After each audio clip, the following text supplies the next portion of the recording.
বলছি, আপনার স্ত্রীকে এখন রাত 2টার সময় আপনি কসম কেন খেলেন? আপনি এই কারণে কসম খেলেন যে আপনি যে জলসা শুনতে এসেছিলেন এই কথাটা বেশি শক্তিশালী এবং বেশিভাবে প্রমাণ করার জন্যে আপনার স্ত্রীকে খুব ইম্পর্টেন্ট। যদি ও রেগে যায় তাহলে রাতে আমার ঘুম হারাম করে দিবে, তাহলে ও খুব ইম্পর্টেন্ট। এই জন্য ওকে বিশ্বাস জাগাবার জন্যে, ওর কাছে 100% সিওরিটির জন্যে আপনি এতগুলো কসম করলেন, তাই তো? তাহলে এবার বলুন, আপনি নামাজ না পড়লে, রোজা না রাখলে, হজ না করলে, জাকাত না দিলেও আল্লাহর কিছু যায় আসে? কিচ্ছু যায় আসে না।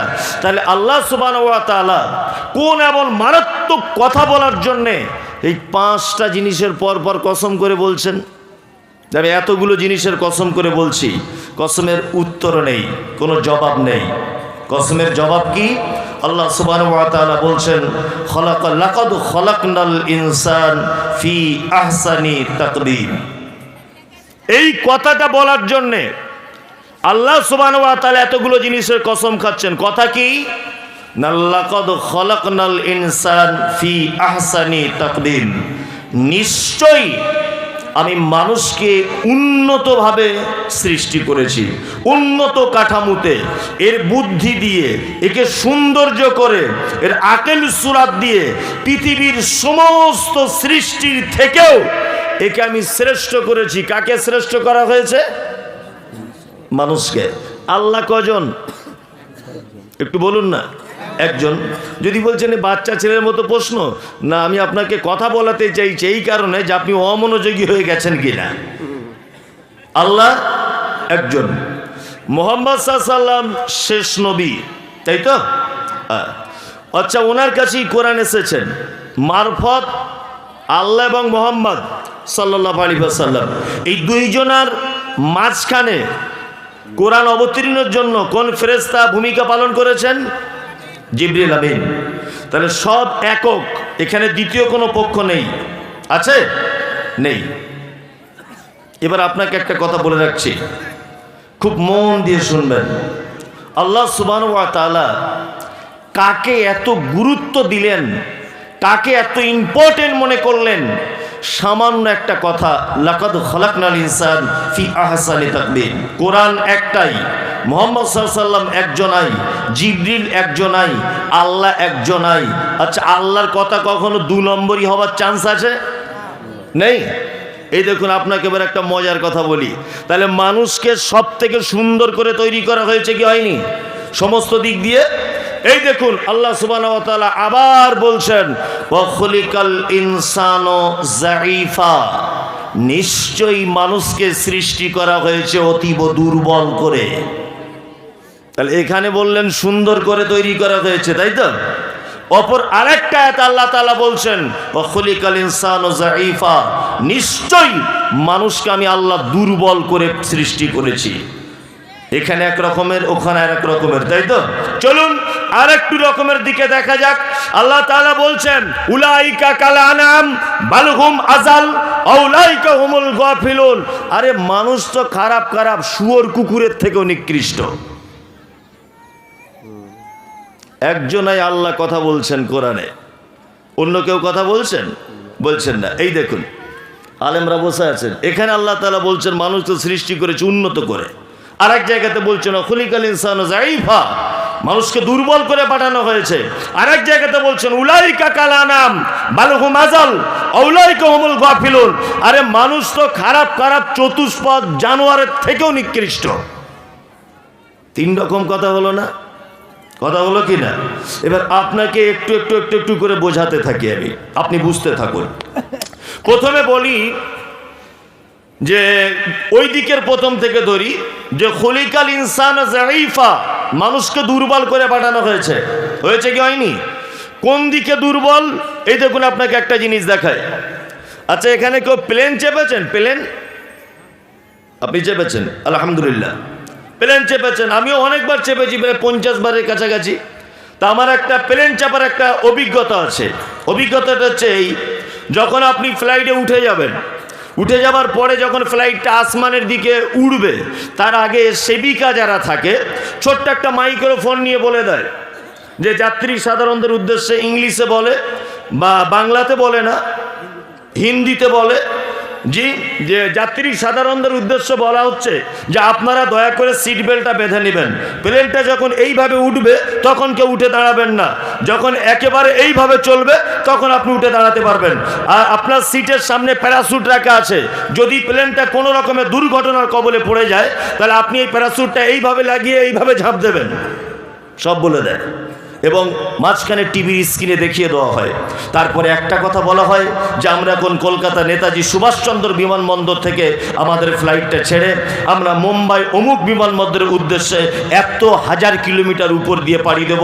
ভগবান ঈশ্বর গড সবাইকে ভালো রাখো, শুভযাত্রা শুভকামনা বলে রেখে দেয়। কন্ট্রোল রুম থেকে ফোন আসে পাইলটের কাছে, হ্যালো, এত নাম্বার ফ্লাইট আপনি ছেড়ে দেন, আপনার ইঞ্জিনে কোনো ত্রুটি নেই, কোনো রকমের ত্রুটি নেই, আপনার ইঞ্জিন একদম ওকে, ডবল ইঞ্জিন দুটোই একেবারে ওকে, পাইলট একদম সুস্থ, যে ভিতরে কর্মচারীরা তারা একেবারে সুস্থ। প্লেন হাজারো কোটি টাকা দাম, দমদম নেতাজি সুভাষচন্দ্র বিমানবন্দর থেকে প্লেনটা এইভাবে উঠে চলতে শুরু করেছে। 10 মিনিট পর কন্ট্রোল রুম আর প্লেনের পাইলটের ভিতরে যে কথোপকথন চলে, এই কথোপকথন বিচ্ছিন্ন হয়ে গেল। এক পর্যায়ে দেখা গেল যে 10 মিনিট পরে প্লেনটা ঠিক মালদা জেলার উপর দিয়ে অতিক্রম করার সময় কোনো এক ফাঁকা মাঠে পড়ে গেছে। অসংখ্য মানুষ, 200-300 জন যাত্রী সহ একজন যাত্রী আর বেঁচে নেই। আচ্ছা বলুন তো, এইরকম প্লেন পড়ে যাবার ঘটনা পেপারপত্র পত্রিকায় দেখতে পাওয়া যায় কি যায় না? যায়। এবার বলুন, দমদম কন্ট্রোল রুম যদি জানতে পারত 10 মিনিট পরে প্লেনটা ফাঁকা আসমান থেকে পড়ে 300 জন যাত্রী সহ 1000 কোটি টাকার প্লেনটা বরবাদ হয়ে যাবে, 300 জন নিরীহ যাত্রীর প্রাণ চলে যাবে, 2 জন পাইলটের প্রাণ চলে যাবে, আবার এতজন সেবিকার প্রাণ চলে যাবে, কোম্পানির 1000 কোটি টাকা লস হয়ে যাবে। আচ্ছা বলুন তো, কন্ট্রোল রুম যদি এ খবর যদি আগে থেকে জানতে পারত তাহলে এই প্লেনটা কি আসমানের উপরে তুলতো কি তুলতো না? তুলতো না। আল্লাহ তাআলা বলছেন খলিকাল ইনসানু যায়ীফা, তোমাদেরকে এত দুর্বল করে দিয়েছে, পৃথিবীতে হাজার মেশিন আবিষ্কার করার পরেও 1 সেকেন্ড আগে 1 সেকেন্ড পরে কি ঘটবে এটা তোমার বলার ক্ষমতা নেই, পৃথিবীর কোনো মেশিনে ধরার ক্ষমতা নেই। তুমি দুর্বল নয়? দুর্বল। আরো মানুষ কত দুর্বল আপনাকে দেখায়। আচ্ছা, কসাইখানাতে দেখেছেন যে গরু জবাই হয়? দেখেছেন তো? দেখেছেন। অনেক সময় কসাইকে বলবেন যে গরুর ওই কলিজাটা আমাকে দেন, তো কসাইবাবু কি বলেন না, কসাইবাবু বলেন যে দিল অর্থাৎ কলিজাটা কানা হয়ে গেছে, পোকা লেগে গেছে, বলে না? কুরবানিতে গরু যাওয়ার সময় অনেক সময় দিল কলিজা পোকা লাগে না? লাগে। আচ্ছা বলুন তো, গরুর মালিক ওকে বিক্রি করে দিয়েছে বলে কসাইখানাতে জবাই করার পরে ওকে তারপরে প্রমাণ হলো যে ওর কলিজাটা খারাপ, তাই তো? ও বিক্রি করার 1 মাস আগে পর্যন্ত ওই গরুটাই দিয়ে নাঙল চালায়নি, ওই গরুটাই দিয়ে গরুর গাড়িতে ধান বহেছে, ওই গরুটা দিয়ে দুধ দহন করেছে, ওই গরুটা দিয়েই সে তার প্রয়োজন মিটিয়েছে। কসাইখানাতে জবাই করার পরে প্রয়োজন হলো, দেখা গেল ওর ভিতরের কলিজাটাই খারাপ, তাই তো? তাহলে এতদিন ধরা গেল না? গেল না।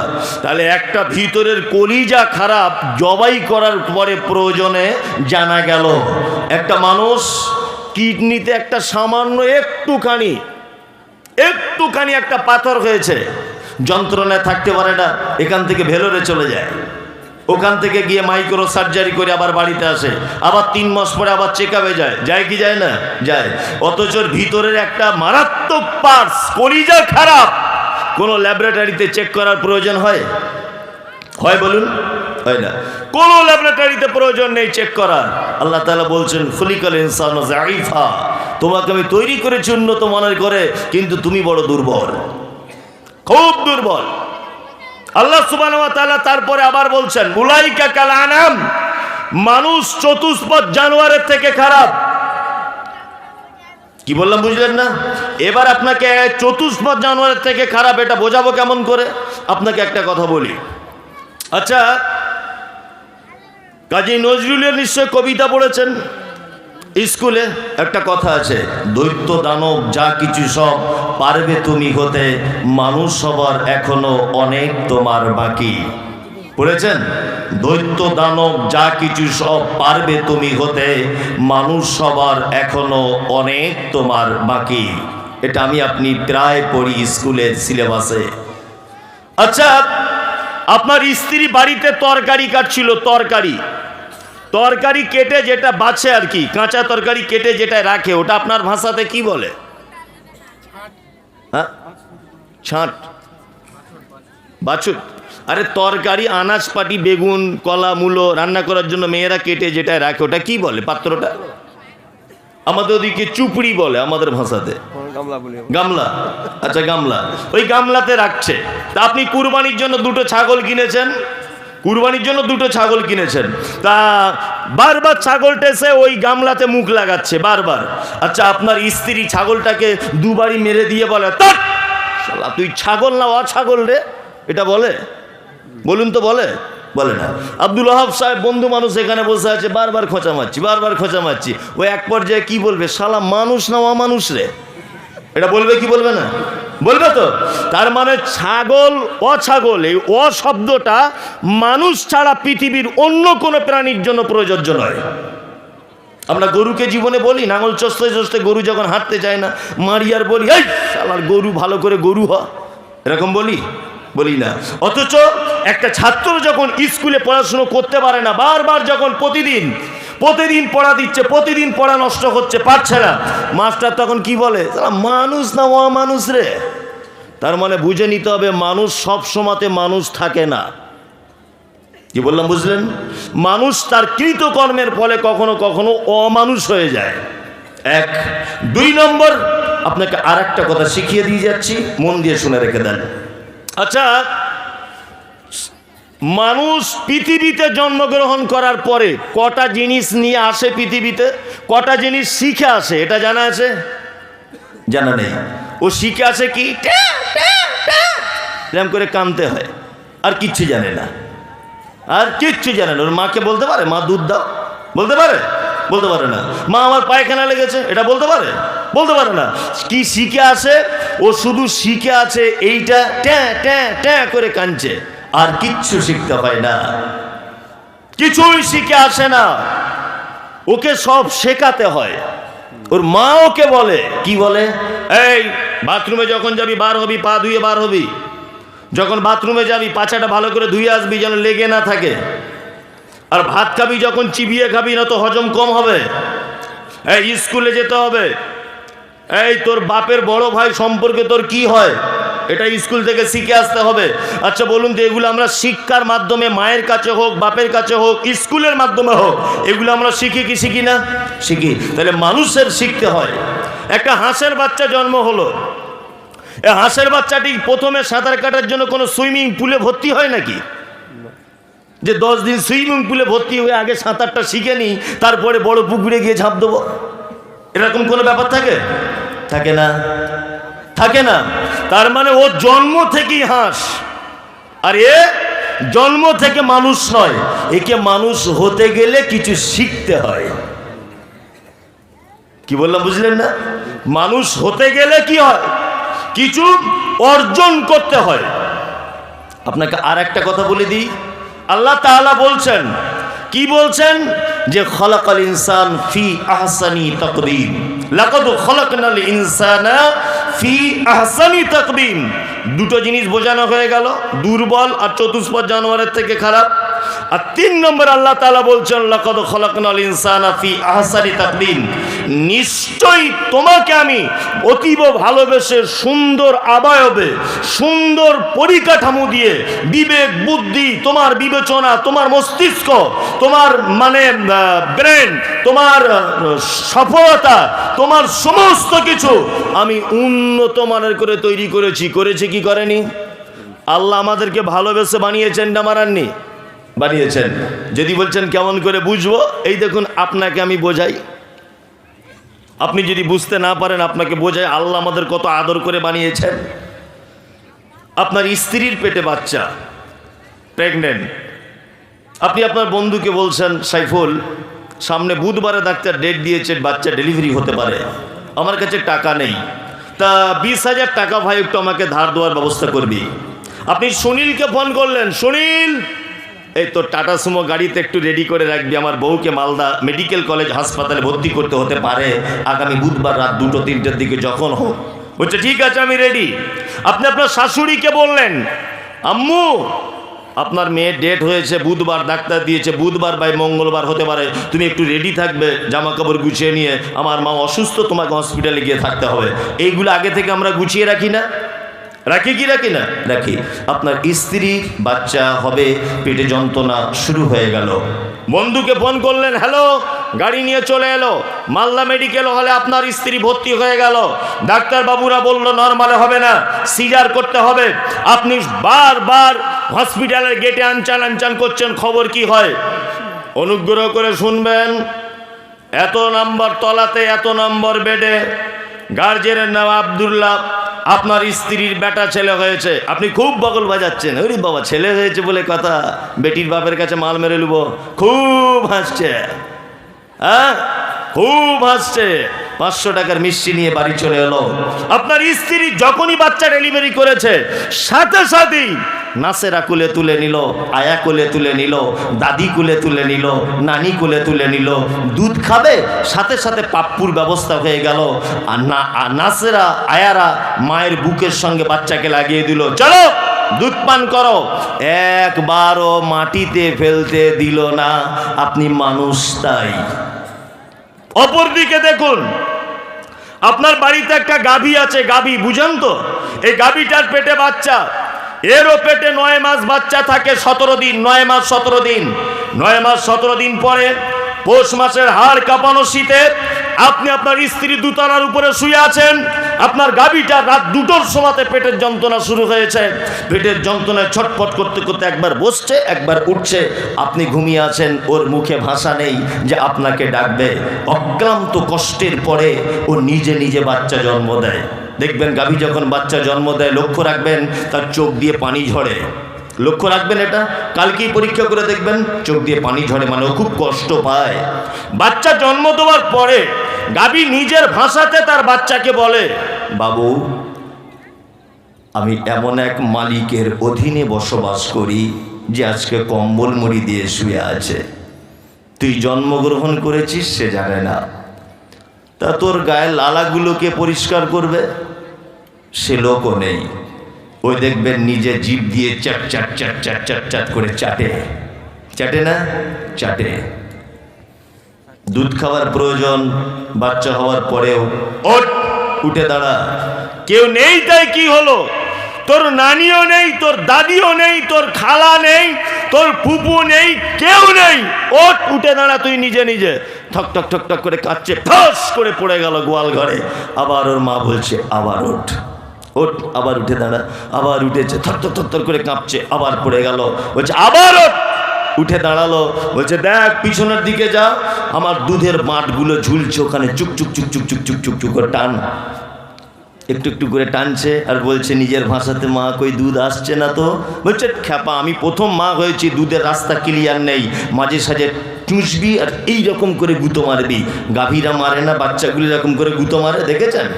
দেখেছেন তো? কে শেখালো? কে বলে দিল ওকে যে তুই গুঁতো মার তবে দুধের রাস্তা ক্লিয়ার হবে? কে বলে দিল? কে শেখালো? গাভী, তার নানি নেই, দাদি নেই, খালা নেই, ফুপু নেই, কেউ নেই।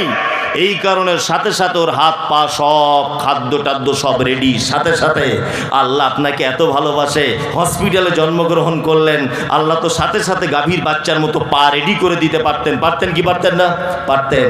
আল্লাহ বলছে না, খালাকাল ইনসান, নিশ্চয়ই মানুষকে ফি আহসানি তাকবীম, অতিরিক্ত ভালোবেসে তৈরি করা হয়েছে, অতিরিক্ত উত্তম করে তৈরি করা হয়েছে। ওই জন্য একদিন 2 দিন নয়, মিনিমাম 2 বছর থেকে 30 মাস তোমার মায়ের আদর, বোনের আদর, বাপের আদর, দাদির কোল, নানির কোল, মামার কোল, মামির কোল, বোনের কোল, তোমার বাপের কোল, তোমার দাদুর কোল, তোমার দাদির কোল, তোমার পাড়া প্রতিবেশীর কোল, তোমায় কোল চাপিয়ে চাপিয়ে শুধু মানুষ করে দিয়েছি 30 মাস। কিন্তু কোল চাপিয়েছি 30 মাস। আচ্ছা বলুন তো দেখি, আল্লাহ তাআলা আমাদেরকে আদর করে বানিয়েছেন কি বানাননি? বানিয়েছেন তো, বানিয়েছেন। আল্লাহু আকবার। তারপর আল্লাহ তাআলা কি বলছেন? আল্লাহ তাআলা বলছেন সুম্মা রাদাদনাহু আসফালা সাফিলিন, অচিরেই ফের তাদেরকে পুনরায় ওই রকম ভাবে ফেরত আনা হবে যেমন শিশুকালে ছিল। 10 বছর 20 বছর যুবক, আস্তে আস্তে আস্তে আস্তে আস্তে আস্তে করে আবার এমন একটা বয়সে আপনি উপনীত হবেন যখন আপনার মুখের ভাষাটা তোতলা হয়ে যাবে, কেউ বুঝতে পারবে না। 75, 80, 90 বছর বয়স হয়ে যাবে, তখন আপনার এই অবস্থা হবে। হবে কি হবে না? হবে কি হবে না? আবার এই অবস্থায় হবে। আবার এখানে আর একটা ব্যাখ্যা এরকম ভাবে করা হয়েছে যে মানুষের কিছু কৃতকর্মের ফলে মানুষকে আবার পুনরায় জাহান্নামের ভিতরে নিক্ষেপ করা হবে। হবে না? জাহান্নামে মানুষকে নিক্ষেপ করা হবে না? হবে। আল্লাহ তাআলা বলছেন জাহান্নামে যাবে না, এখানে পুড়বে না। কারা? ইল্লাল্লাযীনা আমানু ওয়া আমিলুস সালিহাতি ফালাহুম আজরুন গায়রু মামনুন। এই জায়গাটায় আসার জন্য আমি এতক্ষণ ঘুরপাক খাচ্ছিলাম। আল্লাহ তাআলা বলছে জাহান্নামে যাবে না। কারা তারা? ইল্লাল্লাযীনা আমানু, যারা ঈমান আনে, ওয়া আমিলুস সালিহাত, যারা উত্তম কাজ করে। এইখানে আপনাকে একটা কথা বলে রাখছি, আমার বক্তব্য যদি এতক্ষণ যা শুনেছেন সব ভুলে যান, আমার আপত্তি নেই, একদম আপত্তি নেই। পরবর্তীতে যেটা শুনবেন সেটাও যদি ভুলে যান তাতেও আপত্তি নেই। তবে এই জায়গাটার সময়তে একটা মানুষকে হিলা যাবে না। ইনশাল্লাহ বলুন, বসে থাকবো ইনশাল্লাহ, একদম মরা মানুষের মতো। এবার মূল আলোচনা আমি আপনার সামনে পেশ করছি। আল্লাহ তাআলা বলছেন যে ইল্লাল্লাযীনা আমানু, জাহান্নাম থেকে যদি মুক্তি পেতে চাও তোমাকে ঈমান আনতে হবে। কি আনতে হবে? ঈমান। আচ্ছা বলুন তো ঈমান মানে কি? কি বিশ্বাস? উনি বলছেন আল্লাহকে বিশ্বাস। আপনারা কেউ? জি। এবার একটা এখানে কথা বলে রাখছি, শুনে রেখে দেন। সেটা হচ্ছে এই, আল্লাহ ভগবান, গড, ঈশ্বর, যে নামেই তাকে ডাকুক, আমি বলছি না ভগবান বলা যাবে, ঈশ্বর বলা যাবে, গড বলা যাবে, এটা আমি বলছি না। আমি বলছি আপনার যে দাবি, এই দাবি কিন্তু একটা হিন্দু ভাইয়েরও, আল্লাহকে আমি এক বলে মানি। জি, আপনি একথা বলেন আল্লাহকে আমি এক বলে মানি, সে ভাই একথা বলে ভগবান একজন আছে, এটা বলে কি বলে না? বলে। তাহলে আপনার কথা অনুযায়ী তারও ঈমান আছে, সে অন্য রকম ভাবে ডাকে। আপনি যাকে আল্লাহ বলেন ও তাকে ভগবান বলে বলতে চায়, তাই তো? আর একজন তাকে ঈশ্বর বলে ডাকতে চায়, তাই তো? তা ওর ঈমান আপনার ঈমানের মানে একরকম হবে না। আমি যে এখানে ঈমানের ব্যাখ্যা করতে যাচ্ছি সেটা হচ্ছে এই, আল্লাহকে এক বলে মানা। কথা বলুন, আল্লাহকে এক বলে মানা, মুহাম্মদ সাল্লাল্লাহু আলাইহি ওয়াসাল্লামকে শেষ নবী বলে মানা, 3 পবিত্র আল কোরআনের প্রস্তাবিত বিষয়সমূহকে দ্বিধাহীন চিত্তে মেনে নেওয়ার নাম হচ্ছে ঈমান। কি বলছি বুঝতে পারছেন? আল্লাহকে এক বলে মানা, 2 মুহাম্মদ সাল্লাল্লাহু আলাইহি ওয়াসাল্লামকে শেষ নবী বলে মানা, 3 পবিত্র আল কোরআনের আদেশ এবং নিষেধকে দ্বিধাহীন চিত্তে মেনে নেওয়ার নাম কি? ঈমান। এবার আপনাকে একটা কথা বলে রাখছি, সেটা হচ্ছে এই, ঈমানের ব্যাপারে যদি আমি বলতে চাই মিনিমাম 1 ঘন্টা বলা যাবে, কিন্তু আমি ওটা বলতে চাইছি না। আমি এইটা বলবো যে ওয়া আমিলুস সালিহাত। আচ্ছা, এটা আপনারা জানেন যে জান্নাতের অনেক কোয়ালিটি আছে, জানেন? সব জান্নাতে আরাম আয়াস কিন্তু একরকম নেই। আল্লাহ নবী সাল্লাল্লাহু আলাইহি ওয়াসাল্লাম বলেছেন, তোমরা যখন আল্লাহর কাছে জান্নাত চাইবে তখন কি চাও? ফেরদাউস, তাই তো? তাহলে আরো তো অনেক জান্নাত আছে, তা আল্লাহ রাসূল ফেরদাউসেরটা কেন বলছেন? নিশ্চয়ই অন্যান্য জান্নাতের থেকে ফেরদাউসের কোয়ালিটি অনেক ভালো, অনেক উন্নত মানের জান্নাত, তাই তো? আমল সবটাই আমরা আমল ভেবে নিচ্ছি, কিন্তু আল্লাহ তাআলা বলছেন ওয়া আমিলুস সালিহাত, উত্তম একেবারে উৎকৃষ্ট আমল যারা করবে। এবার আপনাকে একটা কথা বলে রাখছি, আমল করার আগে 4টে জিনিস বুঝে তবে আমল করতে হবে। কটা? 4টা। 1, আমল করার আগে আপনাকে বুঝতে হবে তাওহীদ। 2, আমল করার আগে বুঝতে হবে শিরক। 3, আমল করার আগে আপনাকে বুঝতে হবে বেদাত। 4, আমল করার আগে আপনাকে বুঝতে হবে রিয়া কাকে বলে। 5, আমল করার আগে বুঝতে হবে এই আমল হযরত মুহাম্মদ সাল্লাল্লাহু আলাইহি ওয়াসাল্লামের থেকে প্রমাণিত আছে কিনা। 5টা জিনিস বুঝে নিতে হবে। প্রথমে আপনাকে 2 মিনিট করে বলে দিই, বুঝতে খুব সুবিধা হবে। আচ্ছা, তাওহীদ মানে কি? কি? একত্ববাদ। আপনাকে একদম সহজ বাংলাতে বলি। আমি যদি এখন বলি যে স্টেজে যারা আছেন, আব্দুল ওয়াহাব ভাই উঠে দাঁড়ান। আচ্ছা, আব্দুল ওয়াহাব ভাইয়ের পাশে যে লোকটা আছে উনি যদি উঠে দাঁড়ান ওনার সঙ্গে, তাহলে উনি ভুল করবেন না ঠিক করবেন? কোনটা? ভুল করবেন। তা এর নাম হচ্ছে তাওহীদ। তাওহীদ মানে একক, দ্বিতীয় কোনো পক্ষকে চলবে না। তাওহীদ 3 প্রকারের। এক হচ্ছে তাওহীদে রুবুবিয়্যাত, উলুহিয়্যাত, আসমা ওয়াস সিফাত। এক, আল্লাহকে এক রব বলে মেনে নেওয়া। 2, ইবাদতের ক্ষেত্রে ইবাদত শুধুমাত্র কার জন্য হবে? কার জন্য? আল্লাহর জন্য হবে, আল্লাহর সন্তুষ্টির জন্য হবে। 3, আসমা ওয়া সিফাত, মানে আল্লাহর কিছু নাম আছে, সেই নাম এবং গুণাবলী এইটার উপর আপনাকে বিশ্বাস রাখতে হবে। আমরা আহলে হাদিসরাও এই জায়গাটায় খুব দুর্বল। আমরা ইবাদত আল্লাহর উদ্দেশ্যে করি, আল্লাহকে রব বলি মানি, কিন্তু আল্লাহর আসমা ওয়া সিফাত, নাম এবং তার গুণ, এই জায়গাতে আমরা বড় দুর্বল। দুর্বল নয়? আচ্ছা, আল্লাহর একটা নাম আছে 99টা নামের ভিতরে, তার নাম হচ্ছে ইয়া ওয়াকিল। আছে? আচ্ছা, ইয়া ওয়াকিল। আপনি যখন কোনো বিপদে আইনের আওতায় যখন পড়ে যান, তখন জেলের থেকে বাঁচার জন্য, আপনি সাজার থেকে বাঁচার জন্য কোর্টে গিয়ে কার আশ্রয় নেন? উকিল। উকিল মানে যে কোনো ভাবে হোক আড্ডা বাড্ডা করে আপনাকে বাঁচিয়ে আনলো। না, আমার মক্কেল মার্ডার যেদিন হয় সেদিন বাড়ি ছিল না, ও বলবে যেদিন মার্ডার হয় আমার মক্কেল সেদিন বাড়ি ছিল না। যে কোনো প্রকারে আপনাকে উকিল বাঁচাবে, তাই না? শব্দটা উকিল নয়, আরবি শব্দ ওয়াকিল। ওয়াকিল মানে রক্ষাকারী। হাজার বিপদে পড়ে যাবেন আপনি, হাজার রকমের টেনশনে ভুগবেন, সমস্ত বিপদ মুসিবত থেকে বাঁচাতে পারে কে? কে? আল্লাহ। আল্লাহ আল্লাহ। মাঝখানে কিছু জিলাপি হুজুর ফতোয়া দিয়েছে যে আল্লাহকে ডাইরেক্ট পাওয়া যায় না, আল্লাহকে ধরতে গেলে মাধ্যম উকিল লাগে। আবার আমাকে বলছে, এই মমতাজুল ইসলাম, কত মায়ের দুধ খেয়েছিস, আল্লাহকে একা ধরা যায়? আমি বলছি কেন ধরা যায় না? বলছে আম গাছের উপরে উঠতে গেলে তো ডাল ধরে উঠতে হয়। আমি বললাম আমরা আম গাছে উঠি না, আমরা নারকেল গাছে উঠি, আমাদের ডাল লাগে না। আমরা আহলে হাদিসরা নারকেল গাছে উঠবো, তোদের আম গাছের 12টা বাজাবো। আম গাছেই উঠবো না যার ডাল আছে। আচ্ছা বলুন তো দেখি, আল্লাহকে পাওয়ার জন্যে উকিল মোক্তার হাকিম ধরতে হয়? ধরতে হয়? হয় না। এক শ্রেণীর মানুষ বলছে না যে ওলিদের মাধ্যমে, পীর সাহেবের মাধ্যমেই আল্লাহকে পাওয়া যায়? বলছে কি বলছে না? একদম মিথ্যা কথা। এ কথা কেউ বিশ্বাস করবেন না, একদম মিথ্যা কথা। আচ্ছা বলুন তো, মানুষ লোক ধরে কখন? হ্যাঁ, লোক কখন ধরে মানুষ? এই দেখেন, আব্দুল ওয়াহাব ভাই মন্ত্রী ধরে নেন, আপনাদের মালদা জেলার কোন একটা মন্ত্রী, উনি ধরে নেন, তো উনি আমাকে কোনোদিন চেনেন না, তা এই ভাইয়ের সঙ্গে ভালো সম্পর্ক আছে, তা আমি যদি আব্দুল ওয়াহাবের কাছে ডাইরেক্ট যাই তো আমাকে প্লেস দিবে? দিবে?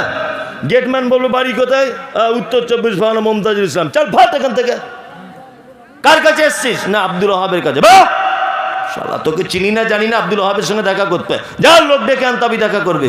ইনি হচ্ছেন পঞ্চায়েত বা প্রধান, বা উনি একজন এমএলএ আর ইনি এমপি।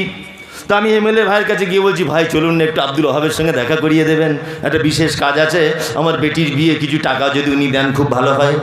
তাহলে মানুষ মাধ্যম ধরে কখন? দুটো কাজের জন্য মাধ্যম ধরে। এক, অপরিচিত হলে মাধ্যম ধরে তার কাছে পরিচিতি ঘটাতে হয়, তাই তো? হ্যাঁ জি। তা বলুন তো দেখি, আপনাকে যে আল্লাহ এখানে তৈরি করেছে এই ছোটপুরে, তো এটা কি আল্লাহ জানে কি জানে না? আপনার নাম কি চাচাজি? আপনার নাম কি? রবিউল ইসলাম। আচ্ছা, আল্লাহ কি এটা জানে না যে রবিউল ইসলাম বলে একটা লোক ছোটপুরে বসবাস করে? এটা জানে কি জানে না? চেনে কি চেনে না? চেনে তো। তা আল্লাহ যখন ডাইরেক্ট চেনে আপনারা বলছেন, তাহলে মাঝখানে আবার দালাল ধরতে হবে কেন? আমাকে আব্দুল ওয়াহাব ভাই চেনে না বলে আমি দালাল ধরে ওনার কাছে যাচ্ছিলাম, তাই তো? তা আল্লাহ যখন চেনে তো মাঝখানে দালালি আসবে কেন? নাম্বার 2, মানুষ মাধ্যম ধরে কখন না? মানুষ মাধ্যম ধরে অনেক সময় মন্ত্রী সাহেবরা দেখবেন জানার পরেও টাল বাহানা করে। তোর বাড়ি কোথায়? ফটিকের বেটি। তুই বলছে হ্যাঁ ফটিকের বেটি। চাকরি হয়ে আছে, তাও বলছে মনে হচ্ছে হবে না, মনে হচ্ছে হবে না। তার মানে কিছু মাল টাল খাওয়ার ধান্দা, না মনে হচ্ছে হবে না। ফটিকের বেটি তখন আস্তে করে বলছে আমি সন্ধ্যাবেলা আমার আব্বাকে নিয়ে আসছি। ওর আব্বা একদম লাল 2000 টাকার নোট 4 লাখ টাকা এনে দিল। বলছে হ্যাঁ চাকরি একদম কনফার্ম। আচ্ছা, আল্লাহর কি এরকম কোনো ব্যাপার আছে যে একটু ঘুষ টুস দিতে হবে বা টাল বাহানা করবে বান্দার উপরে? নাউজুবিল্লাহ, আল্লাহর এরকম কোনো ব্যাপার আছে? হ্যাঁ, নেই তো। তাহলে দুটোর একটাও নেই। তাহলে আল্লাহকে ডাইরেক্ট পাওয়া যায় কি যায় না? যায়, যায়। মাঝখানে হুজুরেরা আর একটা কথা বলে দিয়েছে। কি বলছে? বলছে অসুখ হলে কার কাছে যাও? ডাইরেক্ট দোয়া করো না, ডাক্তারের মাধ্যমে ভালো হও। বলছে মানুষ বিপদে পড়লে আমাদের মাধ্যমে আল্লাহর কাছে সাহায্য চাইতে হবে। আমরা তাবিজ লিখে দেবো, রোগ ভালো হয়ে যাবে। পাক্কা চিটিংবাজ। কি বলছি বুঝতে পারছেন না? একটা লোক নতুন গাড়ি কিনেছে, গাড়ি কেনার পরে হুজুরের কাছে যাইতে তাবিজ করতে। তা হুজুর তাবিজ করে দিল। তা বলছে হুজুর জিজ্ঞেস করছে কি গাড়ি কিনেছেন ভাই? বলছে বাস কিনেছি। বলছে বাস? বলছে হ্যাঁ বাস। বলছে তাবিজের কাজ কি হবে? বলছে আমি যে তাবিজ দিয়েছি, এখন তো মূল্য বেড়ে গেছে তাবিজে, 10,000 টাকা লাগছে, আগে ছিল 4,000, 6,000 বেড়েছে। তা লকডাউনের পরে তা ভাই এক কাজ করো, এই তাবিজটা ড্রাইভার যেখানে বসে বাসটা চালাবে ওর পাছার তলায় লাল সুতো দিয়ে বেঁধে রেখে দেবে। আর দেখবে অন্য বাসগুলো সব ফাঁকা চলবে, তোমার বাসে বাদুরের মতো প্যাসেঞ্জার ঝুলবে। বাদুরের মতো প্যাসেঞ্জার মানে গায়ের উপরে উঠে পড়বে, এরকম ব্যাপার, এত প্যাসেঞ্জার হবে। বলছি তাই? বলছে হ্যাঁ সাংঘাতিক ব্যাপার। বলছে মাসে 4 লাখ টাকার কাছাকাছি তোমার ইনকাম হবে, যাও, আমার তাবিজের খুব পাওয়ার। এই চিটিংবাজ, তোমার তাবিজের এত পাওয়ারে যদি ওর বাসে যদি বাদুরের মতো যদি প্যাসেঞ্জার ঝোলে, তা ব্যাংকে সব ম্যানেজারদের পকেট থেকে চাবিগুলো নিয়ে ব্যাংকের টাকা তাবিজের মাধ্যমে তোমার বইয়ের কাছে রাখতে পারছো না কেন? হ্যাঁ, শরীর খারাপ হলে সব তাবিজ আনতে হুজুরের কাছে যায়, আর হুজুরের বইয়ের শরীর খারাপ হলে প্লেনে করে সিঙ্গাপুরে যায় ডাক্তার দেখাতে। আরে বোকা কি আর গাছে ধরে? বোকা গাছে ধরে? এগুলো কি মানুষ দেখতে পায় না? আমার শরীর খারাপ বলে গরিব মানুষ হুজুরের কাছে যায়। হুজুর হচ্ছে করাতের মতো। করাত বুঝেন? গাছ টাছ কাটে, দেখবেন এই রকম করলেও কাটে, এই রকম করলেও কাটে। এটা করাতের বৈশিষ্ট্য, ওর 2 দিকে ধার। হুজুর হচ্ছে করাতের মতো, জন্ম হলেও টাকা, মরলেও টাকা। কে মরেছে? বাপ মরেছে, চলো 40 করতে হবে, হুজুর টাকা নিয়ে নিল। কি হয়েছে না বেটা হয়েছে, নাম রাখতে হবে, আকিকা করতে হবে, ভালো যেন বেটাটা সুস্থ থাকে তাবিজ জানতে হবে, ওখানেও টাকা। জি, সব ফাঁদ গুলে বসে আছে, ফাঁদ গুলে বসে আছে না? তাহলে আল্লাহর কাছে ডাইরেক্ট চাইতে হবে, তাই তো? ডাইরেক্ট চাইতে হবে কি হবে না? এখন আল্লাহকে বাদ দিয়ে যদি আপনি অন্য কারুর কাছে যদি চান, আল্লাহ কতটা রাগ হবে এটা আপনাকে এবার বলে দিই। আচ্ছা, খুব মন দিয়ে বলবেন, খুব বুদ্ধি দিয়ে কথাটা উত্তর দেবেন। আচ্ছা বলুন তো, বাড়ির বাচ্চাকে সব থেকে বেশি মারে কে বাড়ির মেম্বারের ভিতরে? মা মারে, মা। আচ্ছা, মা মারে বলে কি আমরা এ কথা বলতে পারবো যে মা সব থেকে বড় অত্যাচারী? বলতে পারবো? পারবো না। তা আপনার মা, আমার স্ত্রী আমার ছেলেকে খুব মেরেছে একদিন। আচ্ছা তারে মেরেছে, আমি বাড়ি নেই, বদমাইশি করছে। তা আমার মা, আমার ছেলে কাঁদতে কাঁদতে আমার মা অর্থাৎ ওর দাদিকে গিয়ে বলছে, দাদি একটু মাকে বলে দাও না যেন একটু দুধ দেয়, খুব খিদে পেয়ে গেছে আমায়, একটু দুধ দিতে বলো না। আচ্ছা, আমার স্ত্রী যদি দেখে যে আমার বেটা ওর দাদিকে গিয়ে বলছে যে আমার মাকে একটু বলে দাও না দুধটা দিতে, আচ্ছা বলুন তো আমার স্ত্রী এইটা দেখে দুঃখ পাবে না আনন্দ পাবে? কোনটা? দুঃখ পাবে। কারণ আমার স্ত্রী এটাই বলবে, বেটা তোকে তো আমি মেরেছি, আমি তোকে আদর করবো, তুই দাদির কাছে কেন যাচ্ছিস, আমার কাছেই আয়। বুকে জড়িয়ে ধরে আবার দুধের মোটাটা মুখে ধরিয়ে দিবে। আচ্ছা এবার বলুন, একটা মা তার সন্তানের সঙ্গে এটা করে কি করে না? মারে, তারপরও তার দুধ, বুকের দুধ দেয় কি দেয় না? দেয়। এইরকম 99টা মায়ের ভালোবাসার সমান আল্লাহ একটা বান্দাকে ভালোবাসে। আল্লাহ আপনাকে ক্ষণিকের জন্য হয়তো বিপদে ফেলে দিয়েছে, আপনার অসুস্থতা দিয়ে হোক, অর্থনৈতিক পরিস্থিতি খারাপ দিয়ে হোক, স্বামী স্ত্রী অশান্তি দিয়ে হোক, আপনার বড় বেটাটা মারা গিয়ে হোক, আপনার ফসল নষ্ট করে দিয়ে হোক, ব্যবসায় অনুন্নতি দিয়ে হোক, আপনার কোন রকমের বিপদ দিয়ে আল্লাহ সুবহানাহু ওয়া তাআলা মাঝে সাঝে যদি পরীক্ষা করেন, এই পরীক্ষা করার পরেও আল্লাহ বিপদ দিয়েছে বলে হুজুরের মাধ্যমে আল্লাহর কাছে যাবেন না ডাইরেক্ট আল্লাহর কাছে চাইবেন? তারপরেও কোনটা আল্লাহতে খুশি হবে আপনি বলুন? ডাইরেক্ট চাইলে না? একটা মা যদি তার সন্তানকে মারার পরেও তার সন্তান যদি তার দাদির কাছে গিয়ে চায়, মায়ের মাতৃত্ববোধের ঘাটতি দেখা দেয়, তা আল্লাহ যে 99টা মায়ের সমান, লক্ষ কোটি মায়ের সমান একটা আল্লাহ বান্দাকে বেশি ভালোবাসে। তুমি যখন মাজারে চলে যাও তাহলে আল্লাহ রাগ করবে কি করবে না? করবে, অবশ্যই করবে। ভালো কাজ করুন। শিরক, দ্বিতীয়বারটা বলছি শিরক। তাওহীদ বললাম, শিরক। শিরক এর বাংলা অর্থ হচ্ছে আল্লাহর যে ক্ষমতা আছে, এই ক্ষমতা পৃথিবীর অন্য কারো আছে এটা মনে করা কি শিরক। আল্লাহর যে শক্তি আছে, এই শক্তি অন্য কারো আছে এটা মনে করা কি শিরক। শিরক, শিরক। মুর্শিদাবাদ চলে যান, ঠিক লালবাগ ঢোকার আগে ডান দিকে রাস্তার একটা মাজার আছে, ওখানে বোর্ড টাঙানো আছে যে এখানে মাটি দিলে 15,000 টাকা ফুট, মানে যে ক ফুট কবরটা হবে 15,000 টাকা ফুট, না 10,000 টাকা ফুট। বলছে কারণ, বলছে এখানে মাটি দিলে জান্নাতের সার্টিফিকেট দেওয়া হয়। বুঝলেন না? অরিজিনাল কথা বলছে, আমি নিজে দেখে এসেছি। ওই জায়গাটার নামটা কি ভুলে গেলাম। বলছে জান্নাতের সার্টিফিকেট দেওয়া হয়। মনে মনে বলছি তোর হুজুরিতে কিয়ামতের দিন নৌকা চালাবে, ওই প্যাসেঞ্জার খুঁজে পাবে না কিয়ামতের মাঠে, তো কি করে জান্নাত দিবে? এসব ভণ্ডামি কথা নাই, ভণ্ডামি কথা নাই, ভণ্ডামি কথা। এটা আমি সব জায়গাতেই বলছি, এবারে আজকেও মিস করবো না। একজন হুজুর বক্তব্য রাখছে, বক্তব্য রাখতে রাখতে বলছে, বাপেরা আমার, ও ভাইরা, মায়েরা, খালারা, মন দিয়ে শুনে রেখে দাও, প্রয়োজনে জামা কাপড় সব ভুলে দাও। বলছে ঘটনা কি? বলছে ঘটনা হলো এই, আমাদের মুরিদ যদি মারা যায় কবরে শুইয়ে দিবে, আর আমাদের পীর সাহেব মুনকির নাকির ফেরেশতা আসার আগেই কবরের ভিতরে ঢুকে রেডি হয়ে থাকবে, আর ফেরেশতারা এসে যখন আমাদের মুরিদের কাছে সওয়াল জবাব করবে, আমাদের পীর সাহেবেরা তো পাওয়ার সাথে সাথে আমাদের মুরিদের পক্ষ হয়ে ফেরেশতাদের সাথে মোকাবেলা করতে লেগে যাবে। বলছে নারে তাকবীর, আল্লাহু আকবার। এসব কি গাঁজাখুরি কথা না? হ্যাঁ, এটা গাঁজাখুরি কথা না? কি আশ্চর্য ব্যাপার। বলছে হুজুরের এত কেরামতি। বলছে কেরামতি কি?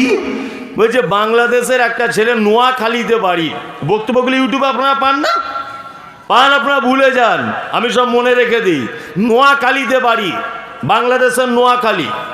তখন ভারত পাকিস্তান বাংলাদেশ ভাগ হয়নি, তো নোয়াখালী একটা ছেলের গলাতে কাঁটা ফুটেছে, ট্যাংরা মাছের কাঁটা। হুজুরের বক্তব্য শুনুন। তা হুজুর নোয়াখালী থেকে পায়ে হেঁটে হেঁটে হেঁটে হেঁটে হেঁটে হেঁটে নাকি ফুরফুরা শরীফ এসেছে, হুগলি জেলার, বুঝলেন না? ফুরফুরা শরীফ এসে হুজুরের হাত দুটো ধরে বলছে, হুজুর ছেলে প্রায় মারা যাওয়ার লাইন, গলা ফুলে কলা গাছ হয়ে গেছে, কাঁটা বার করতে পারছি না। বলছে হুজুরের এত কেরামতি, ফুরফুরা শরীফে বসে হাত বাড়িয়ে দিল, নোয়াখালী থেকে গলার কাঁটা বার করে ফুরফুরা আমাকে দেখিয়ে দিল। আচ্ছা বলুন তো, এটা সুস্থ মস্তিষ্কের লোকে বক্তব্য দিতে পারে গাঁজা না খেলে? বলুন, এটা বলতে পারে? হ্যাঁ, কি আশ্চর্য ব্যাপার। আমি মুমতাজুল ইসলাম বিতর্কিত হলাম। কেন বিতর্কিত হলাম? আমার যে মাথাটা দেখতে পাচ্ছেন, এটার দাম এখন 10 লাখ টাকা। 10 লাখ। সেদিন রায়গঞ্জে গেলাম, বুঝলেন, রায়গঞ্জ জুম্মার দিন, এই তো সাক্ষী হয়ে আছে, রায়গঞ্জে গেলাম। তা আব্দুল ওয়াহাব ভাই আছেন বলে কথাটা বলছি। তা আমি জানি না রায়গঞ্জ শহরে কোথায় মসজিদ আছে। তা আমি ওখানে গিয়ে হোটেলে 10-12 দিন করে থাকি, এলাকায় প্রোগ্রাম হয়। মালদাতেও রথবাড়ির মোড়ে হোটেলে থাকি 10-12 দিন করে। তা মালদা ওই রায়গঞ্জে হোটেলে আছি। তা প্রথমে একটা মসজিদে গেলাম, গিয়ে দেখছি ইমাম সাহেবের টুপির সাইজে 4 ফুট। টুপির সাইজে আমি বুঝতে পেরে গেছে মালে গোলমাল, বুঝলেন না? আমি যখনই গিয়ে মসজিদে ঢুকেছি, তখন ইমাম সাহেব আরেকজনকে বলছে, শালা মেঘ না চাইতে বৃষ্টি, এই তো সেই মাল মমতাজুল আমাদের বিরুদ্ধে বলছে, এই মাল আজকে এইখানে কি ব্যাপার? আমি যে মারবে তাহলে আমাকে। না খুব ভয় লেগে গেছে, তাহলে মারবে আমাকে না। আমি সুসুর করে নামাজটা না পড়ে বার হয়ে চলে এলাম। এবার একটা আমার এই হোটেল মালিককে জিজ্ঞেস করছি, ভাই ভালো মসজিদ কোথায় আছে? ও তখন বলছে, ভাই মসজিদ আবার ভালো মন্দ হয় এটা তোমার জানা নেই। আমি দেখছি একে প্রশ্ন করাটা আমার ভুল হয়েছে। হ্যাঁ, মানে ওকে বলতে চাইছি যে একটু ভালো আর কি নামাজ টামাজ পড়া যাবে। ওরা তো পাক্কা দেখছি এইরকম বড় টুপির সাইজ, মানে বুঝতে পেরে গেছেন আপনি মাল কি হবে। হ্যাঁ, নিয়ে ওরকম একটা মসজিদে আমি গেলাম, গিয়ে বসে আছি। আর আব্দুল ওহাব সাহেব দেখছি আমার সামনে দিয়ে পার হয়ে যাচ্ছে, তো ওনাকে ধরে বসালাম যে দুই ভাই পাশাপাশি বসে নামাজটা পড়লাম। নামাজ পড়ে এবার অনেক লোক ঘিরে ধরেছে, তাই তো। সেই সময় একটা লোক ভিডিও কল করেছিল, মনে আছে? ভিডিও কল করেছে, এই বড় তার টুপি, ভিডিও কল করে বলছে ঠিক এই ভাষাটা, তোকে যদি শালা পাই, তোর মাথা যদি আমাকে কেউ কেটে দিতে পারে 10 লাখ টাকা দেবো তার। মসজিদের ভিতরে আমাকে বলছে ঠিক এই ভাষায়, ছালা তোকে যদি একবার পাই আর তোর মাথা যদি কেউ কেটে দিতে পারে, বলছে কেন? বলছে 10 লাখ টাকা দেবো। বলছে মিলাদ করা বেদাত? কোথায় পড়াশোনা করেছিস তুই? বলছি তোর বাপের মাদ্রাসায় পড়েছি। আশ্চর্য ব্যাপার। এই যে মাথায় আমার দেখতে পাচ্ছেন 10 লাখ টাকা দাম। আমি এক জায়গাতে বিতর্কিত, হুজুর বক্তব্য রাখতে রাখতে বলেছিলেন যে ফুরফুরা শরীফে এই আপনার 1922 সালে আল্লাহর নবী আবু বকর, ওমর, উসমান, আলী 5 জন মিলে নাকি ফুরফুরা শরীফে এসেছিল হুজুরদের সঙ্গে দেখা করতে। আমি বক্তব্যে বলেছি এটা ডাহা মিথ্যা কথা, এ কথা জীবনেও হতে পারে না। ফুরফুরা আবু বকর সিদ্দিক রহমতুল্লাহ আলাইহি, তিনি ভালো মানুষ ছিলেন, ওনার জীবনী পড়েছি আমি, অলরেডি সব পড়া হয়ে গেছে, আমার গাড়িতে বই আছে, প্রয়োজনে এখনই আপনাদের বইগুলো আনতে পারি। মনি বইগুলো আনতে যাও তো, যাও করে উঠে যাও, বইগুলো আনো। আল মাউজুয়াত আর রাগে বেলায়াত, এই দুটো বই আনো। আপনাকে আমি আজকে সব অনেক তথ্য জোগাড় করে এনেছি যে আবু বকর সিদ্দিক রহমতুল্লাহ আলাইহি ভালো পীর সাহেব ছিলেন, ভালো মানুষ ছিলেন। আমি প্রথম থেকে ওনাকে শ্রদ্ধা করে আসছি, কিন্তু ওনার নামে যে মিথ্যা কথাগুলি বলা হচ্ছে একেবারেই ভণ্ডামি ছাড়া আর কিছু নয়। আর বিতর্কিত হয়ে গেলাম। হুজুর বক্তব্য রাখছেন, কি বক্তব্য রাখছেন? বলছে ইমাম মাহাদি সর্বপ্রথম আমাদের ফুরফুরাতে এসে দেখা করে তবে যেখানে যাবে। আচ্ছা, এটা কি বিশ্বাস করা যায়? হ্যাঁ, বিশ্বাস করা যাবে এটা? ইমাম মাহাদি বলছে ফুরফুরাতে প্রথম আসবে, কি আশ্চর্য ব্যাপার নয়? এইসব কথার প্রতিবাদ করলাম, আমি হয়ে গেলাম বিতর্কিত। ফোনে দেখবেন এখন শুধু আমার মায়ের কাছে একবার যাচ্ছে, বোনের কাছে একবার যাচ্ছে, ওই জন্য ভয়ে ফোনও রিসিভ করতে পারছি না। মানে এত গালাগালি, তো মনে মনে শেখায় হয়তো মুরিদ হতে গেলে প্রথমে গাল শিখতে হয়। এখন এটা আমি ভাবছি যে মুরিদ হতে গেলে প্রথম শর্ত হচ্ছে গালাগালি শিখতে হবে, তাছাড়া মুরিদ হওয়া যাবে না। আরে হুজুর যদি মাইকে গালাগালি করে, তা খাজুরেরা তো এমনি গাল দিবে, গাল দিবে না, এমনিতেই গাল দিবে। আশ্চর্য ব্যাপার, শিরক মারাত্মক বড় পাপ। শিরক কত বড় পাপ এই দেখুন, আপনাকে আমি দেখাচ্ছি। আল্লাহ নবী মুহাম্মদ সাল্লাল্লাহু আলাইহি ওয়াসাল্লামের কাছে 10 জনের একটা দল এসেছে বায়াত গ্রহণ করতে। আল্লাহ নবী সাল্লাল্লাহু আলাইহি ওয়াসাল্লাম 9 জনের বায়াত গ্রহণ করে নিলেন, একজনকে ফেরত দিলেন। তা ওই 9 জন বলছেন আল্লাহ নবীকে, আল্লাহর নবী একজনকে কেন বাদ দিলেন? বিশ্বনবী তখন বললেন যে ওর হাতে তাবিজ বাঁধা আছে, এই কারণে। নিশ্চয়ই বিশ্বনবী বলেছেন মান তাআল্লাকা তামিমাতান ফাকাদ আশরাকা, যে ব্যক্তি হাতে তাবিজ লটকিয়ে নিল, যে ব্যক্তি তামিমা লটকিয়ে নিল, যে ব্যক্তি কোনো কিছু ধাগা টাকা বেঁধে নিল এই নির্দেশে, এই উদ্দেশ্যে কি যে এই আমাকে সফলতা দেবে, এই আমাকে কল্যাণ দেবে, অবশ্যই এটা মারাত্মক বড় শিরক। তাহলে তাবিজ দেওয়া শিরক, শিরক তো কেউ শিরক না, শিরক তো। হ্যাঁ, আর হুজুরের মুরিদ হতে গেলে প্রথমে তাবিজ দিয়ে তবে বশ করে হুজুর, এটা হুজুরের নীতি। শিরক। আচ্ছা বলুন, আল্লাহ ছাড়া রুজির মালিক পৃথিবীতে আর কেউ আছে? আছে? হায়াত মাউতের মালিক আল্লাহ ছাড়া পৃথিবীতে আর কেউ আছে? নেই। আপনারা দেখেছেন বিভিন্ন দরগাতে, বিভিন্ন মাজারে বিভিন্ন রকমের ঢংবাজি চলছে। সেটা হচ্ছে প্রত্যেক মাজারে দেখতে পাবেন 2 সাইডে লাইন দিয়ে ভিখারিরা বসে আছে, দেখতে পান না? হ্যাঁ, ভিখারিরা বসে আছে আর তারা ভিক চাইছে।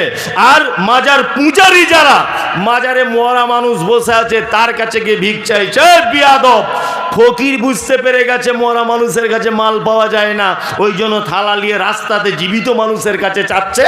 আর এই গরু বোঝে না, মরা মানুষের কাছে চাইতে যাচ্ছে। ফকির ব্যাপারটা বুঝতে পেরে গেল, অথচ এ ব্যাপারটা বুঝতে চাইছে না। আমি মমতাজুল ইসলাম, আমাকে বলছে বারবার সোশ্যাল মিডিয়াতে এ রাজমিস্ত্রি কাজ করে, দেখবেন বারবার বলছে ওরা, এ মমতাজুল ইসলাম রাজমিস্ত্রি কাজ করে। ঠিক, আমি ভয়ঙ্কর মিস্ত্রি। কিন্তু মিস্ত্রি কাজ হচ্ছে কি না, মিস্ত্রি কাজ হচ্ছে ভাঙতেও পারে, গড়তেও পারে। আমি মমতাজুল ইসলাম রাজমিস্ত্রি সোশ্যাল মিডিয়ায় বলছি, তোমার তাবিজের ঘর ভাঙবো তবে ছাড়বো, তবে শাবল কুড়ুল দা কুড়াল দিয়ে ভাঙতে যাব না। কথার মাধ্যমে এবং বিশ্বনবী মুহাম্মদ সাল্লাল্লাহু আলাইহি ওয়াসাল্লামের হাদিসের মাধ্যমে নিশ্চয়ই তোমার তাবিজের ঘর ভাঙবে। আজকে একটা গুড নিউজ শুনে রেখে দেন, আমাদের এই সমস্ত বক্তব্য শুনে অসংখ্য মানুষ প্রত্যেক দিন শয়ে শয়ে মানুষ সঠিক আকীদা চেঞ্জ করে সঠিক আকীদাতে তারা ফেরত আসছে। আমার মনে হয় আমার মোবাইলে যা ফোন কল রেকর্ড আছে এবং যা SMS আছে, হোয়াটসঅ্যাপে যা SMS আছে, সবাই বলছে যে আগে আমরা ফুরফুরাকে খুব বেশি ভালোবাসতাম, কিন্তু ওদের এটা চরম ব্যবসা বলে প্রমাণিত হয়েছে। আমি আপনাদের দলেই চলে আসলাম, আপনার সহি আকীদার ভিতরে চলে এসেছি। এরকম হাজারো প্রমাণ রয়েছে। শিরক মারাত্মক বড় পাপ, এ পাপ ক্ষমা নেই, এ পাপ ক্ষমা নেই।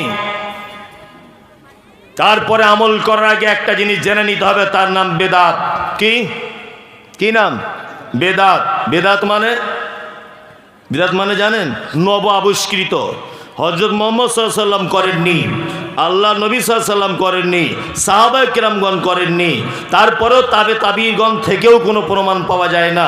এই রকম কোনো কাজ যদি কেউ করে অবশ্যই সেটা বেদাত। কি বললাম বুঝলেন না?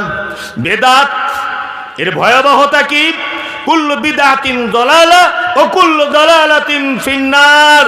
নিশ্চয়ই প্রত্যেক বেদাত ভ্রষ্টতা, প্রত্যেক ভ্রষ্টতা। ফি মানে মধ্যে, নার মানে আগুন, আগুনের মধ্যে। এইবার আপনাকে দুটো একটা বেদাত বলি, ও মন দিয়ে শুনবেন। বাজারে একটা দরুদ শুনতে পাওয়া যায়। কি দরুদ? আল্লাহুম্মা সাল্লি আলা সাইয়্যিদিনা মাওলানা মুহাম্মদ ওয়া আলা আলি। বলে হুজুর একটু দুধ টুধ কিছু খায় আর কি, বুঝলেন না? তো টাইম কম, এখন মানুষ মাথা দুলিয়ে দুলিয়ে খুব বলছে হুজুর গরম চা মারছে, বুঝলেন না? আচ্ছা, এটা দরুদ, অবশ্যই এটা দরুদ। আমি দরুদ বললাম না অদরুদ বললাম? দরুদ। আর একটা দরুদ আছে আমরা নামাজে পড়ি। কি? আল্লাহুম্মা সাল্লি আলা মুহাম্মাদিন ওয়া আলা আলি মুহাম্মাদ কামা সাল্লাইতা আলা ইব্রাহিম ওয়া আলা আলি ইব্রাহিম ইন্নাকা হামিদুম মাজিদ। আল্লাহুম্মা বারিক আলা মুহাম্মাদ ওয়া আলা আলি মুহাম্মাদ কামা বারাকতা আলা ইব্রাহিম ওয়া আলা আলি ইব্রাহিম ইন্নাকা হামিদুম মাজিদ। আচ্ছা বলুন তো এটা দরুদ? দরুদ। এবার আপনাকে একটা কথা বলছি। আমি মমতাজুল ইসলাম আমার এই টুপিটা বিক্রি করব, ধরে নেন এই টুপিটা আমি বিক্রি করব, এটা আমার এই হাতে আছে। আর এটা এটা ধরে নেন একটা পাকড়ি, আর আমার এটাও একটা পাকড়ি। এই দুটো পাকড়ি আমি বিক্রি করব, ঠিক আছে? এই পাকড়িটা হালকা একটু ছেঁড়া, হালকা, আর এটা একদম নতুন। আচ্ছা বলুন তো আপনার কোন পাকড়িটা কিনবেন? বাম হাতের নতুনটা কিনবেন, তাই তো? এবার আবার বলছি, মন দিয়ে শুনবেন। যেটা হালকা একটু ছেঁড়া দেখছেন, এটা আমি মক্কায় হজ করতে গিয়েছিলাম, ওখান থেকে নিয়ে এসেছি এবং শুনেছি এই পাখিটা খোদ আল্লাহর নবী নিজে মাথায় দিতেন। হালকা একটু ছেঁড়া। এবার বলুন তো আপনার কোন পাখিটা কিনবেন? ছেঁড়াটা। কারণ এতে নবীর সঙ্গে যোগাযোগ রয়েছে, তাই। হ্যাঁ, নবী মাথায় দিয়েছিলেন, তাই, তাই তো? এবার আপনাকে বলছি, প্রথম যে দরুদটা বললাম, আল্লাহুম্মা সাল্লি আলা, প্রথম যে দরুদটা বলেছিলাম, এটা দরুদ, তবে এটা মানুষের তৈরি করা, এটা মানুষের তৈরি করা।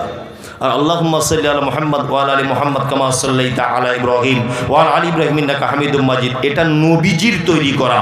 এবার বলুন আপনারা কোন দরুদটা গ্রহণ করবেন, কোনটা ছাড়বেন? নবীজিরটা গ্রহণ করবেন, তাই তো? তাই। এবার আপনাকে বলছি, শুনতে ভালো লেগেছে কোনটা?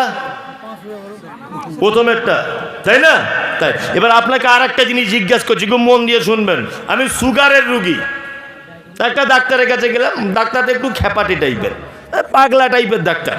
তা গিয়ে বলছে আমার খুব সুগার। তা ডাক্তার তখন বলছে এক কাজ করবেন, ফজরের নামাজের পরে একটু দৌড়াদৌড়ি করবেন, গা দিয়ে যেন ঘাম ঝরে। আর কি করবেন? আলু খাবেন না, মিষ্টি খাবেন না, আপনি কলা খাবেন না, সরিষার ডাল, মুসুরির ডাল খাবেন না, সরিষার তেল গায়ে মাখবেন না, যা যা বলেছে। আর 5 টাকা পাতা, এক পাতা ওষুধ লিখে দিয়েছে। তা বাড়ি এসে প্রতিদিন ছোটাছুটি করা কি সম্ভব? হ্যাঁ, মৌলভী সাহেব মানুষে ভালো লাগে না। অন্য একটা ডাক্তারের কাছে গেলাম, ডাক্তারের কাছে গিয়ে বলছি ভাই আমার খুব সুগার। তা ডাক্তার বলছে সব খাবেন, কোনো কিছু খেতে বাকি নেই। ওষুধ লিখে দিয়েছে 3000 টাকার, বলছে দিনে 26টা করে ট্যাবলেট 4 বারে খেতে হবে, বুঝলেন না? দৌড়াতেও হবে না, সব কিছু খেতেও পাবেন, কিন্তু আমার এই ওষুধ চালিয়ে যেতে হবে। আচ্ছা বলুন তো, আপনার বুদ্ধিতে কোন ডাক্তার আপনাকে বাঁচাবার এবং পয়সা বাঁচিয়েছে এবং আপনাকে বাঁচিয়েছে? কোন ডাক্তার? প্রথমকার ডাক্তারটা তো, হ্যাঁ, প্রথমকার ডাক্তার, যাকে আমরা বলছি খ্যাপাটে, যাকে আমরা বলছি খ্যাপাটে, কারণ ও অরিজিনাল পরামর্শটাই দিয়েছে কিন্তু আপনাকে বাঁচাবার। আর দ্বিতীয়টা, পয়সাও ধ্বংস করেছে, ওষুধ খাইয়ে আপনার কলিজাটা কানা করে দিয়েছে। কি বলছি বুঝতে পারছেন না? তা কিছু কিছু হুজুরের এত কণ্ঠ, আল্লাহু আকবার, বলছে মায়েরা ও বোনেরা, আমাদের হুজুর নৌকা চেপে যাচ্ছিল, যেতে যেতে সুন্দরবনের একটা বাঘ নৌকাতে ঝাঁপ দিয়ে দিল, আর হুজুরের হাতে এক বদনা পানি ছিল, ওই বদনাটা দিয়ে বাঘের মাথায় মেরে দিল। বাঘ আবার জঙ্গলে চলে গেল। কিছু দূর পরে ওই বাঘ আবার নৌকার সামনে এসে দুটো হাত জোর করে বলছে, হুজুর ভুল হয়ে গেছে, আপনি ওই নৌকায় ছিলেন, ব্যাপারটা বুঝতে পারি নাই, আপনি আমাকে ক্ষমা করে দেন। এটা হুজুরের ওয়াজ। বলছে বাঘ পর্যন্ত 2 হাত তুলে ক্ষমা চাইছে হুজুরের কাছে। এইসব কি সুস্থ ব্রেনের মানুষ এসব কথা বলতে পারে? বলতে পারে? একদম পারে না। বেদাত আল্লাহ নবীর থেকে দরুদ প্রমাণিত নয়। এবার একটা কথা বলছি, শুনে রেখে দেন। আমি বেদাত বললে বেদাত হচ্ছে। আমি বলেছি যে নবী দিবস ইসলামে নেই, কারণ হযরত মুহাম্মদ সাল্লাল্লাহু, আচ্ছা আমি মমতাজুল ইসলাম, আমার বাড়ি উত্তর 24 পরগনা, গ্রামের নাম ফলদি, বাপের নাম মোহাম্মদ মোস্তফা, আমাদের থানা দত্তপুকুর, বারাসাত ছিল, ওটা কেটে দত্তপুকুর হয়েছে। আচ্ছা আপনার বলুন তো দেখি, আমার গ্রামের লোক ভালো জানবে আমার কটা ছেলে, আমার কটা বউ, আমি কতটা পড়াশুনো করেছি, আমার বাড়ি কোন জায়গায়, আমার কিসের বাড়ি, আমার টাকা পয়সা কত, আমি কেমন নামাজ পড়ি, আমি কেমন হালাল খাই, এটা আমার গ্রামের লোক বেশি জানতে পারবে না আপনারা বেশি পারবেন? আমার গ্রামের লোক বেশি পারবে। এবার বলুন, নবীজি জন্মগ্রহণ করেছিলেন কোথায়? মক্কাতে। মারা গেলেন কোথায়? মদিনাতে। তাহলে মক্কা মদিনার লোক 12 রবিউলের ব্যাপারটা বুঝতে পারলো না, মক্কা মদিনার লোক 12 রবিউল আউয়াল মানাতে পারলো না। আর জিলাপি হুজুর এখানে বলছে 12 রবিউল আউয়ালে ঢোলকি দিয়ে দিতে হবে নবীর শানে। জি, এই মদিনাতে 10,000 আল্লাহ নবী সাহাবীদের কবর আছে, একটাও কবরের উপরে সবুজ লাল চাদর চড়ানো নেই। হাজী সাহেব যদি কেউ থাকেন এখানে প্রমাণ করুন, একটাও সাহাবীর কবরে ঔরস হয় না, একটাও মক্কা মদিনার মানুষ 12 রবিউল আউয়াল পালন করে না। আর জিলাপি হুজুর এখানে বলছে নবীর শানে 12 রবিউল আউয়ালে নাচতে হবে, দিন দিন করে আমরা নবীকে ভালোবাসি। অবশ্যই এটা বেদাত এবং এটা কুসংস্কার, এটা হারাম, এটা নাজায়েজ, অবশ্যই এটা নাজায়েজ। যদি এটা জায়েজ হতো, সৌদি আরব একটা রাজতন্ত্র দেশ, রাজার নির্দেশে হলেও 15 রবিউল আউয়ালে, 12 রবিউল আউয়ালে অবশ্যই নবীর জন্ম মৃত্যু দিবস পালন করা হতো। সেখানে পালন করা হয় না। আর ওখান থেকে 16-17 হাজার কিলোমিটার দূরে আপনার মালদা জেলা, এইখানে নবীর লোক বেশি ভালোবাসে, মক্কার লোক বেশি ভালোবাসে না। এটা বদমাইশির জায়গা পাও না। নবীজি যেটা বলেনি, যেটা করেনি, আপনি যদি নেকির উদ্দেশ্য করেন অবশ্যই সেটা বেদাত। এই দেখুন, আপনাকে একটা কথা বলি, আমি আজকে তো বেদাত বলছি, হানাফি ভাইরা আছে না, মুখে মুখে মুখে মুখে নামাজের আগে নিয়ত করে, করে কি করে না? নাওয়াইতু আন উসাল্লি তাআলা করে কি করে না? হ্যাঁ, এই দেখুন আপনাকে একটা জ্বলন্ত প্রমাণ আমি দেখাই। এই যে বইটা দেখতে পাচ্ছেন, এই বইটার নাম হচ্ছে রাহে বেলায়াত। এই বইটার নাম রাহে বেলায়াত। এই বইটা লেখার জন্য অনুমতি কে দিয়েছেন? এই দেখুন আপনাকে সব আমি দেখাচ্ছি। অনুমতি দিয়েছেন রাগে বেলায়াত, সিদ্দিক বংশের উজ্জ্বল নক্ষত্র, শেরে ফুরফুরা মাওলানা আব্দুল কাহার সিদ্দিকী আল কুরাইশি। ফুরফুরা শরীফের পীর সাহেব লিখেছেন বইটা। কে লিখেছেন? কে? ফুরফুরা শরীফের পীর সাহেব। এই বইটার বাংলা করেছেন কে? না, ফুরফুরা শরীফের আরেকজন পীর সাহেব, কি নামটা ভুলে গেলাম, ওনার আবুল আনসার সিদ্দিকী, ওনার জামাই, বাংলাদেশে বাড়ি, নাম হলো খন্দকার জাহাঙ্গীর। এই দেখুন আপনি 72 এবং 73 নাম্বার পৃষ্ঠার খুলে দেখুন, উনি বলেছেন আজ থেকে কত বছর আগে, মিনিমাম 50 বছর আগে তিনি বলছেন নামাজের আগে মুখে মুখে নিয়ত করা অবশ্যই এটা হচ্ছে বেদাত, এটা হচ্ছে ভ্রষ্টতা। নামাজের আগে মুখে মুখে নিয়ত করা, নাওয়াইতু আন উসাল্লি তাআলা আরবাতে রাকাতে সালাতি যোহরে, এই যে নিয়ত করা হয়, উনি বলেছেন আজ থেকে 50 বছর আগে ফুরফুরা শরীফের পীর সাহেব বই লিখেছেন, ওটা পড়া বেদাত, ওটার কোনো হাদিস পাওয়া যায় না। বইয়ে লিখলে দোষ নেই, আর মমতাজুল ইসলাম বক্তব্যতে বললে দোষ। এ ফুরফুরার বিরোধিতা করছে। এই দেখুন ওদের দাবি হচ্ছে নবী নূরের তৈরি। এই দেখুন আর একটা বই, এটা ওদেরই লেখা বই, বইটার নাম হচ্ছে আল মাউজুআত। বইটার উপরে লেখা আছে, বইটার লেখক ফুরফুরার পীর আল্লামা আবু জাফর সিদ্দিক রহমতুল্লাহ আলাই। উনি উর্দুতে লিখেছেন, বাংলা করেছেন বাংলাদেশের খন্দকার জাহাঙ্গীর, উনি বাংলা করেছেন। উনি এই বইয়ের ভিতরে লিখেছেন যে নবী নূরের তৈরি নয়, নবী মাটির তৈরি। নবীকে যদি কেউ হাজির নাজির মনে করে তাহলে সে মোরতাদ হয়ে যাবে, সে কাফের হয়ে যাবে।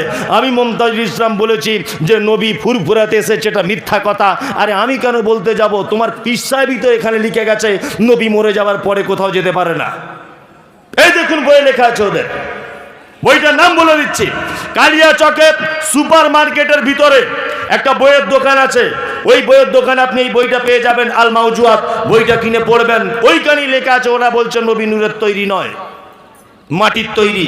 অথচ বক্তব্য দেওয়ার সময় ওই কথাই বলছে। বক্তব্য দিতে দিতে বলছেন, কি বলছেন? যে নবীর নূর না সৃষ্টি হলে পৃথিবীর কিছু সৃষ্টি হতো না। বলছে কি বলছে না? বলছে কি বলছে না? বলছে। অথচ এই বইয়ের ভিতরে লেখা হচ্ছে যে নবী নূরের তৈরি, এটা মনে করা যাবে না। নবী নূরের তৈরি না হলে পৃথিবীর কিছু তৈরি হতো না। এটা একদম জাল, মৌজু, মিথ্যা কথা। এ কথা লিখেছেন ফুরফুরার পীর আল্লামা আবু জাফর সিদ্দিক পীর সাহেব তেরে, উনি নিজে বইয়ের ভিতরে লিখেছেন। আর আমি মমতাজুল ইসলাম বলতে গেলাম, আমার মাথার দাম হলো 10 লাখ টাকা। বেদাত, মারাত্মক বেদাত। হুজুর আবার বেদাতের দুটো ভাগ করেছে। কি ভাগ করেছে? বলছে বেদাতে হাসানা, বেদাতে সাইয়া। হাসানা মানে উত্তম বেদাত। আচ্ছা, পায়খানার আবার কোয়ালিটি হয়? হয়। ধনী লোকের পায়খানা খুব সেন্ট, আর রিক্সা চালক এটা খুব গন্ধ, এরকম ব্যাপার আছে। আল্লাহ নবী বলছেন কুল্লু বেদাত, সমস্ত বেদাতি ভ্রষ্টতা। ভ্রষ্টতা কি ভ্রষ্টতা নয়, সমস্ত বেদাত ভ্রষ্টতা। যেখানে আল্লাহ নবী কুল্ল শব্দ ব্যবহার করছেন সেখানে আর কোনো গোঁজা মিল দেওয়ার জায়গা আছে বলে মনে হয়? কোথাও জায়গা নেই। আমল করার আগে আপনাকে আর একটা জিনিস মাথায় রাখতে হবে, সেটা হচ্ছে আমলে যেন রিয়া না চলে আসে। রিয়া, রিয়া বুঝেন তো? লোক দেখানো আমল। কিছু লোক হজ করতে যাচ্ছে 3-4 লাখ টাকা খরচা করে, ওখানে গিয়ে শুধু দেখছি সেলফি তুলছে আর ফেসবুকে ছাড়ছে। দেখতে পাচ্ছেন না? হ্যাঁ, এত টাকা খরচা করে গেছে, ও কি সেলফি তুলতে গেছে? ওখানে মানে সেলফি হাজি নাকি? ও শুধু গিয়ে সেলফি তুলছে আর ফেসবুকে ছাড়ছে। এই খেপা কথা কারে, লোক দেখানো হয়ে যাবে, এটা রিয়া হয়ে যাবে। তোমার 5 লাখ টাকাটাই পানিতে পড়ে যাবে, বেকার হয়ে যাবে। আমল আল্লাহ তাআলা বলছেন আমিলুস সলিহাত, ভালো আমল যারা করবে। আচ্ছা, আপনাদেরকে দুটো একটা ভালো আমল বলে দিলে মানা যাবে? মানা যাবে ইনশাল্লাহ? বলুন তো মানবো ইনশাল্লাহ? ইনশাল্লাহ বলা মিছে কথা বলার সমান। এরকম সব আব্দুল ওহাবের বেলাতেও বলেছেন ইনশাল্লাহ, তার আগেও বলেছেন ইনশাল্লাহ, সব জায়গায় ইনশাল্লাহ বলেন। একবারও মানতে পেরেছেন? মানতে পারেনি। আজকে একটা চমৎকার দুটো একটা ভালো আমলের কথা বলে দিই। আমাদের নবী মুহাম্মদ বলুন সাল্লাল্লাহু আলাইহি ওয়াসাল্লাম মিরাজের রাত্রিতে মিরাজে যাচ্ছেন। আল্লাহু আকবার। মিরাজে যেতে যেতে রাস্তায় অনেক ঘটনা। যিনি জাহান্নাম দেখলেন, জান্নাত দেখলেন। জান্নাতের ভিতরে তিনি দেখতে পেলেন কি, যে জান্নাতের ভিতরে একটা যুবক তাকড়া জওয়ান জান্নাতের ভিতরে ঠক ঠক ঠক ঠক ঠক ঠক করে হেঁটে হেঁটে চলেছে। জিবরিল আমিনকে আল্লাহ নবী জিজ্ঞেস করছেন, জিবরিল এটা কে? বলছে এটা আপনারই মসজিদের মুয়াজ্জিন, নাম হলো তার হযরতে বেলাল। আল্লাহু আকবার। কে? হযরতে বেলাল। আল্লাহ নবী আরেকটু আগিয়ে এলেন, আরেকটু আগিয়ে দেখছেন একজন মহিলা আরেকজন মহিলার সঙ্গে জান্নাতের ভিতরে কথোপকথনে ব্যস্ত। আল্লাহ নবী সাল্লাল্লাহু আলাইহি ওয়াসাল্লাম জিজ্ঞেস করছেন জিবরিলকে, কে মহিলাটি? মহিলাটি কে? বলছে এটা হচ্ছে আবু তালহার স্ত্রী, এর নাম উম্মে সুলাইম। বলছিলেন ঘটনা আমার উম্মে সুলাইম। আল্লাহ নবী সাল্লাল্লাহু আলাইহি ওয়াসাল্লাম আশ্চর্য হয়ে গেলেন যে আমি নবী জান্নাতে যেতে পারলাম না, আর এরা দুজন জান্নাতে ঢুকে বসে আছে। বসে যান, ওঠার চেষ্টা করিয়েন না, এই আমলটা শিখে তবে বাড়ি চলে যেতে হবে আজকে। কি? আল্লাহ নবী সাল্লাল্লাহু আলাইহি ওয়াসাল্লাম ফেরত এলেন। ফেরত আসার পরে হযরতে বেলালকে ডেকে বলছেন, বেলাল, ফজরের নামাজ পড়ে, বেলাল এদিকে এসো, এদিকে এসো। বেলাল এসেছে। আল্লাহ নবী সাল্লাল্লাহু আলাইহি ওয়াসাল্লাম মুচকি হেসে দিয়ে বলছেন, বেলাল, আশ্চর্য ঘটনা ঘটে গেল। আমি কালকে তোমাকে রাত্রে জান্নাতের ভিতরে দেখে এসেছি, তোমার পায়ের আওয়াজ হচ্ছিল জান্নাতে। আল্লাহু আকবার। বেলাল, তুমি জীবনে কি করো বলো? বেলাল বলছেন, আল্লাহর নবী, জীবনে এমন কোনো ভালো কাজ করতে পারিনি